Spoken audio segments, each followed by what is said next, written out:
சொல்லுங்க, ஏன் மரண பயத்தை, ஏன் மரண தூதனை அவர் மரணத்தினால கொன்னுட்டாரு, அழிச்சிட்டாரு. ஆமேன் சொல்லு பார்க்கலாம். ஆமேன். இதை நீங்க நினைக்கணும். அதனால என் வாழ்க்கையில் மரணம்னா செத்து போறது கிடையாதுங்க, ஜீவனை கசப்பாக்குவது.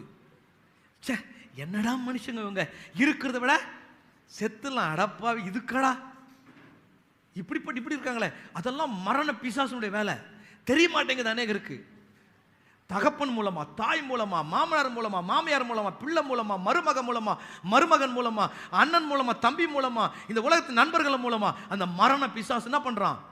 கட்டவிழ்க்கப்படுறான். உங்க இருதயத்தை அப்படி கசந்து கொள்றான், மரணத்துக்கு எதுவும் நடத்துறான்.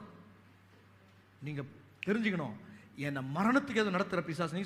நீங்க போய் நான் செத்து போறேன் அப்படி சொல்லக்கூடாது. மாறு போட வேணாம் அப்படி சொல்லக்கூடாது. மாறா என்ன பண்ணுமா, என் மரண பயத்தை, மரணத்தின் தூதனை என் ஆண்டவர் இயேசு தமது மரணத்தினாலே அழித்திருக்கிறார். ஆகவே இவர்கள் மூலமாக வருகிற மரண பயத்தை காட்டுகிற பிசாசை எதிர்க்கிறேன். என் மரண பயமும் என் மரண சாசனமும் இயேசுவினால் அழிக்கப்பட்டு விட்டது. ஆமென். இந்த வியாதி மரணத்தை கொண்டு வர மாதிரி இருக்கா?